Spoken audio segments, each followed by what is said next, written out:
The go-to snack in my house growing up and today as an adult, chips and salsa.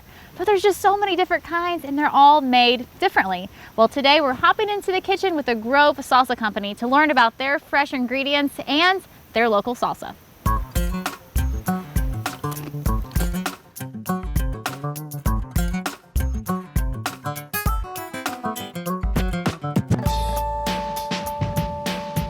So Chris, I want to know how you got started in food. You know, how did that bug bite you? Well, my brother and sister actually went to hotel and restaurant administration for college, and they're actually 8 years older than me, so I wanted to be just like them. I grew up and they went into the hotel side, I went into the restaurant side, and ever since then I just kind of, felt comfortable in the kitchen and, dealing with food and then also interacting with customers and making sure people have a great experience. So that's kind of how I got started in restaurants. So. Well, going back to your grandfather, he even had a grocery store and had that entrepreneurial bug. Yep. So how did that influence you? Yeah, he started when he was 19 and he started his grocery store.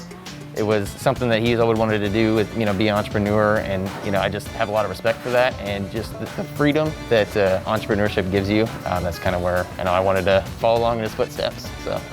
Well, today we're going to be learning about salsa. Yep. Which is one of your new entities. You just bought the Grove Salsa Company, which living here in Southwest Missouri, we know people have heard of. So, what led you down the salsa train?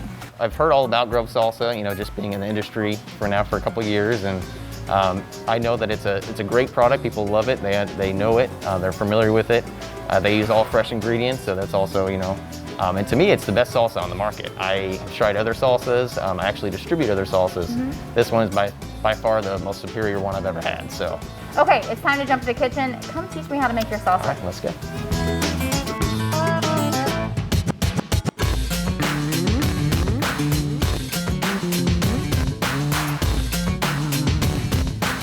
Okay, so the foundation in any good salsa is tomatoes, right? Yes. So what's happening over here? So right now, Charles is steaming the tomatoes in the kettle, and then basically that's gonna make it so that we can peel off the skins of the tomatoes. Now, other key ingredients. All right, yep, so we have our green bell peppers here, onions and jalapenos, and obviously our tomatoes are already prepped here, so. Okay, so, we see a lot of great fresh ingredients. Now, I know that here in southern Missouri, across the state, we're not able to grow all this fresh locally. Right. But when you can, are you able to source a lot of local ingredients? Yes, exactly. And we try our best to source everything we can from the Ozarks. But obviously, our produce comes from, all over, just based off of when it's in season and when we can get the freshest, best product. Okay, so now these tomatoes are round. I don't know what variety they are, but are there other varieties that you're working with too, depending on the season? Yes, we usually use Romas, but right now we're using rounds because it's better in season. So there is 4 containers. This will be maybe the 5th. How many tomatoes are going into the salsa we're making today? So today there's about 200 pounds of tomatoes. 200 pounds of tomatoes, and these 200 pounds will make how many jars? So 40 cases, so 46 pack cases of salsa. So. Wow, that's a lot. Quite a bit, yeah. Of tomatoes. Okay, so then the next stop for these other whole vegetables are gonna go through the food processor to be chopped? Yep, okay. Put it in the food processor. Tell me how that works.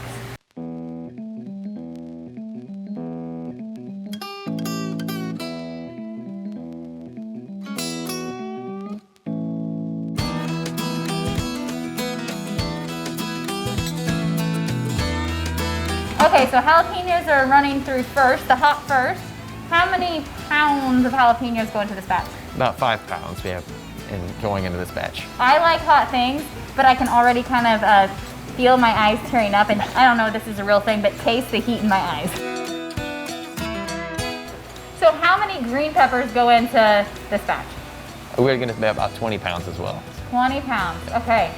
So my grandma used to make her own homemade salsa. And I can't imagine what she did, because I've helped her before, but the hand cutting of all this would be crazy. But I know that she cut all this stuff by hand. We actually do have grandma's salsa as well. The previous owner was inspired by his grandma, but that one is the sweetest one we have. It's mild and sweet. So maybe I should have been here on a sweet day and I wouldn't be choking down. Right, exactly. Jalapenos. let's think about how many pounds of onions go into this batch. About 33 pounds. Okay, so really, the largest ingredient is tomatoes and onions, and then bell peppers, and then the jalapenos. Yep. It's just such a simple recipe. Now I'm guessing that there is a secret Grove spice recipe that you add in when we turn the camera off. Of course, yes. Yes, we have our blend of spices that we put in there to obviously have our unique flavors to it. There's a lot of things that go into the salsa, but it's a very simple, really, process when it comes to all these fresh ingredients. Yes, definitely. So the next step is to throw everything in a big pot, correct? Exactly. Okay, so what happens once the ingredients are going in? So yeah, we got the kettle on, it's cooking, it's gonna get to 180. As soon as it hits 180, then it's ready to go. We're ready to start bottling. It's that simple? So, yep, very simple. So. Okay, and then the secret recipe of spices goes in at that time as well? Yep.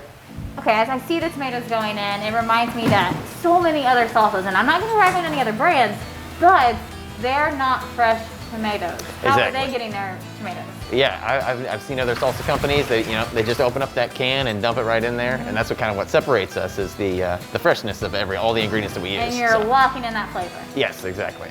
So it hits 180, all the ingredients are in. Now you put it in jars? Yep, we have to sanitize our jars first, and then we're ready to bottle it. So from the beginning of the process to the end, how long does it take to do a 200-pound batch that we're seeing today? So yeah, the largest period of time where we're working on peeling the tomatoes in the production, that's about 3 hours of time right there. Yeah, so that's peeling all those tomatoes still surprises me. Yes. So half the time is just peeling the tomatoes. The cooking part is actually really quick, and that's the quickest part. So.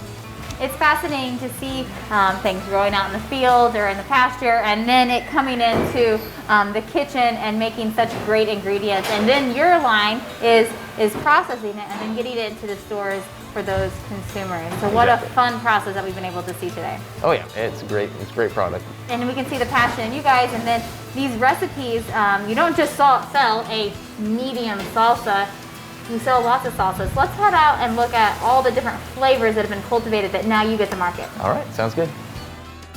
I'll be honest, Chris, I had no idea there were this many varieties or flavors that Grove produced. Tell me about a few of these. So yeah, like we talked about before, this is the grandma recipe. So that's our sweet. Yes, ton of sweet. It's a mild and a sweet one, and it kind of goes on from here. So we got our mild verde, hot verde, and cilantro. These are verdes I love. I've not found a verde that I don't like, but it's a unique flavor. So that is one I'm definitely gonna have to try. Oh yeah, definitely. And then these are our hotter ones up top here. So. And I'm still recovering from inside.